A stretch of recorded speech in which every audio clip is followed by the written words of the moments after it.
kukiuka sheria, katiba ya nchi, na sisi pekee upande wetu ndio tunaweza kuzuia, na hiki hawawezi, kwa sababu nao wanatufaika katika hili.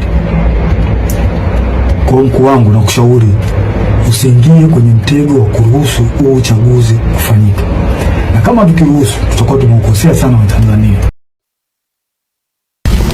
Ndugu wananchi, naitwa Kanali Bernard Masala Mlunga, kaimu mkurugenzi wa habari na uhusiano, Jeshi la Ulinzi la Wananchi wa Tanzania. Jeshi la Ulinzi la Wananchi wa Tanzania lina utaarifu umma wa Tanzania kuwa kumejitokeza baadhi ya watu wanaotumia mitandao ya kijamii kuweka maudhui yanayochochea kuliingiza jeshi katika mambo ya siasa. Aidha, baadhi ya hoja hizo zinatolewa na watu waliopo katika mazingira ya kijeshi kujinasibisha na jeshi, walioachishwa na jeshi kwa tabia na mwenendo mbaya, pamoja na kujihusisha na siasa na wanaharakati. Kwa mantiki hiyo, Jeshi la Ulinzi la Wananchi wa Tanzania linapenda kuutaarifu umma wa Tanzania kuwa linaendelea kutekeleza majukumu yake kikatiba kwa uaminifu, utii na uhodari kwa kuzingatia kiapo chetu. Asanteni. Ndugu wanahabari, wapo baadhi ambao huyatumia mavazi kama hayo kwa kujifanya wao ni sehemu ya ile taasisi inayovaa mavazi hayo. Wengine wanajifanya ni wanajeshi, wengine wanajifanya ni polisi na taasisi nyingine za ulinzi na usalama. Wapo wengine ambao wakizitumia au wakiyatumia mavazi hayo wanadhaniwa kwamba ni wanajeshi. Wanazitumia kufanya uhalifu, wanatumia mavazi hayo kuwatapeli wananchi.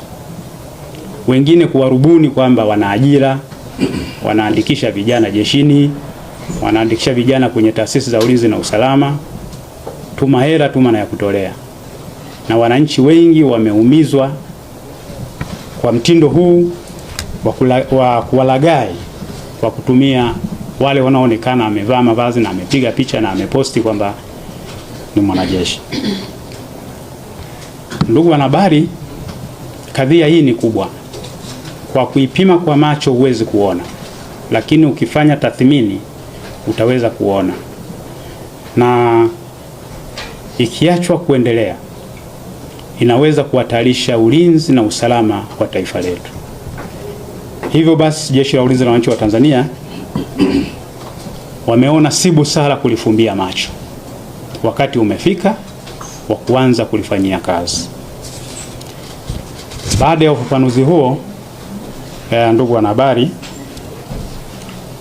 Jeshi la Ulinzi la Wananchi wa Tanzania linawasihi kwa heshima kubwa, kwa busara kubwa na kwa unyenyekevu mkubwa. Tunawasihi na kuwaomba baadhi ya wananchi. Mtaona kwa mtindo wa leo wa unyenyekevu, wa kuomba, wa kusihi, kwa sababu wananchi ndio wenye jeshi lao. Na sisi tulioko viongozi wa jeshi tunaongoza jeshi la wananchi. Kwa lazima tuwasihi, tuwaombe na tuwe unyenyekevu mkubwa kwao kwamba tunatoa siku 7. Hizi siku 7 ni kuanzia tarehe na saa tunapozungumza hivi sasa, kwamba mavazi hayo iwe ndo mwisho wa kuyavaa, kuyatumia au kuyauza. Kwa wale wasanii, wao watafuata utaratibu wa kuomba kibali ili waweze kuruhusiwa kutumia mavazi haya.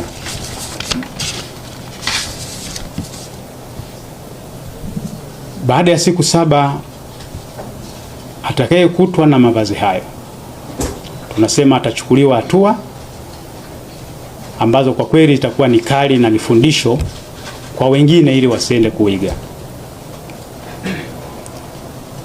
Kwa nini tumetoa siku 7? Na kwa nini Jeshi la Ulinzi la Wananchi wa Tanzania linasema kwa unyenyekevu, kwa upole kabisa na kwa heshima? Ni kwa sababu si wananchi wote wanafahamu hizi sheria, na jeshi likaona likiingia mtaani bila kutoa ufafanuzi, kuwaelimisha wananchi, itakuwa ni kuwasumbua wananchi na kuwaletea kadhia ambayo hawakustahili kupewa. Tunawaheshimu wananchi wetu, ndo wenye jeshi lao. Kwa hiyo ndo maana tumetoa siku 7 kabla ya kuanza kuingia na kukamata na kufanya nini. Na tumefanya hivyo kutoa siku 7, hii ni kwa kuzingatia utawala wa sheria. Ni watoe hofu kwamba tarehe zile za kupiga kura hakutakuwa na vurugu yoyote. Tokeni kwa wingi, kapigeni kura. Vyombo vya ulinzi na usalama vimejipanga vyema kuilinda nchi hii, na mimi ndio amiri jeshi mkuu nayesema hapa. Tumejipanga vyema kuilinda nchi hii. Kwa hiyo hakutakuwa na nywinywi wala nywinywinywi. Naomba watu tokeni, amshaneni, kapigeni kura. Ni watoe hofu kwamba tarehe zile za kupiga kura hakutakuwa na vurugu yoyote. Tokeni kwa wingi, kapigeni kura. Vyombo vya ulinzi na usalama vimejipanga vyema.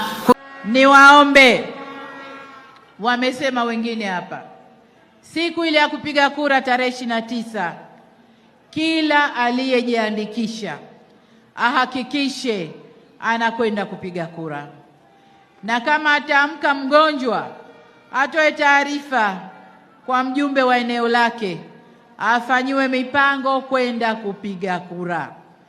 Sasa kama hayo mnatukubalia, naomba nione mikono ya kura ambazo zitakwenda kupigwa siku hiyo. Arusha oye! Kazi na utu. Wanarusha, tupeni kazi, tupeni kazi Chama cha Mapinduzi, tukajenge utu wa Mtanzania. CCM oye! Kidumu Chama cha Mapinduzi! Tunawashukuru sana na tuidai, tuichukue hatima ya nchi yetu ya Tanzania kutoka kwenye kundi hili la CCM mtandao. Halina maana, dhalimu, kundi genge la wahuni, linabagaza mustakabali wa nchi yetu. Tukatae. Na kundi hili lina historia zote mbaya za kuharibu mustakabali wa nchi yetu.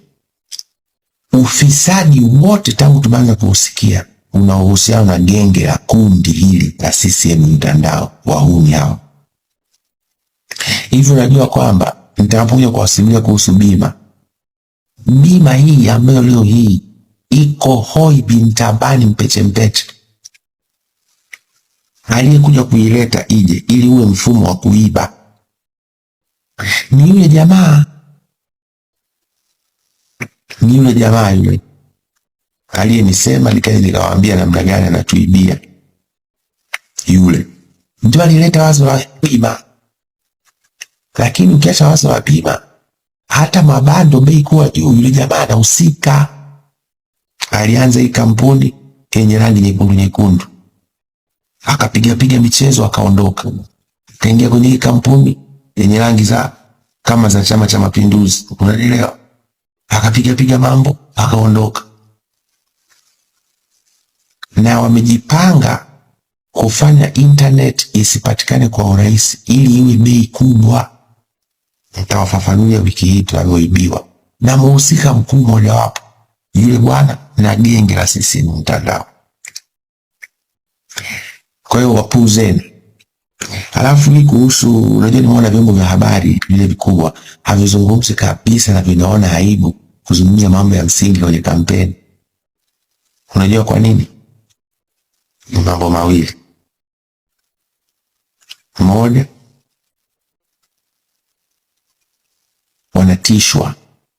Ukiangalia idadi ya vyombo vya habari vile rasmi na vile vya mtandaoni ambavyo vimepewa makatazo, maonyo, vitisho na TCRA, utastaajabu.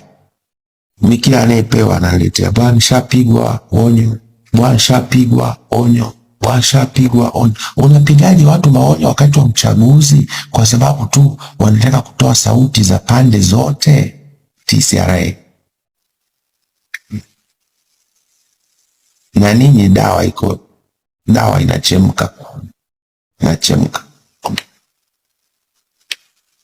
inachemka.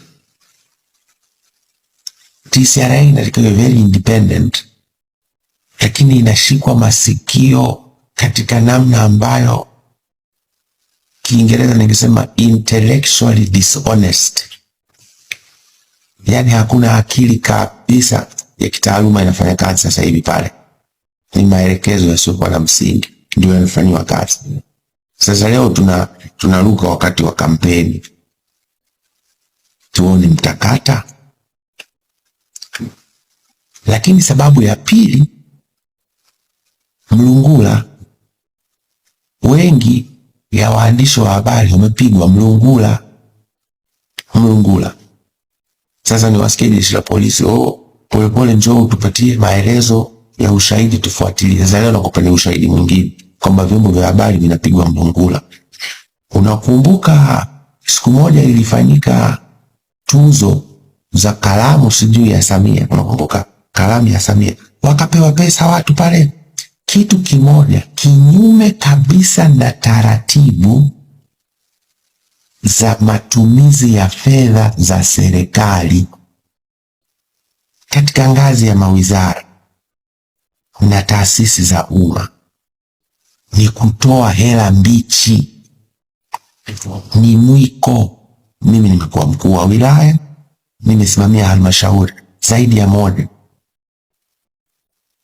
Hela mbichi, matumizi ya hela mbichi ni mwiko.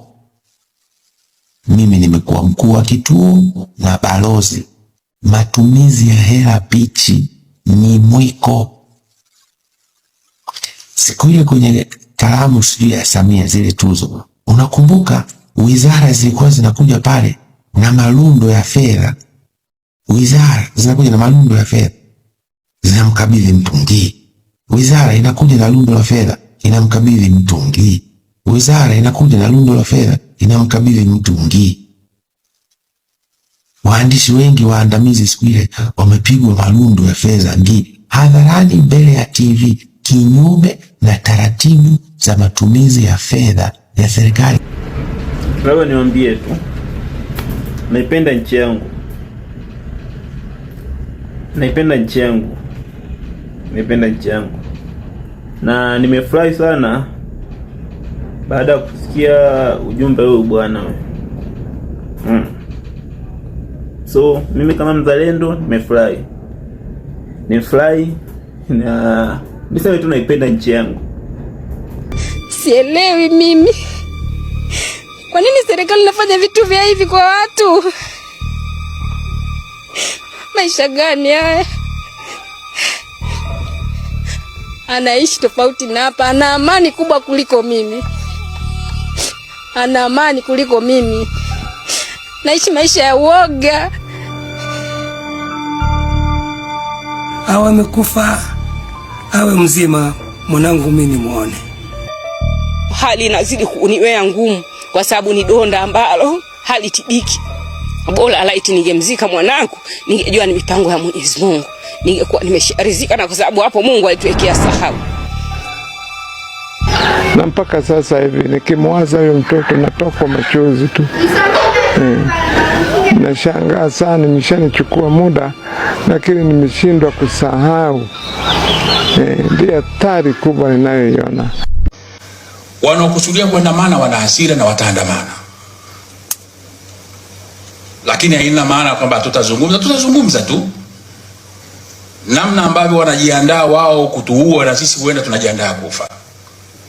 Or we may be the walking dead. Haya mambo mnaweza mkaona ni mambo mepesi ambayo mnafikiri yanazimwa kwa silaha.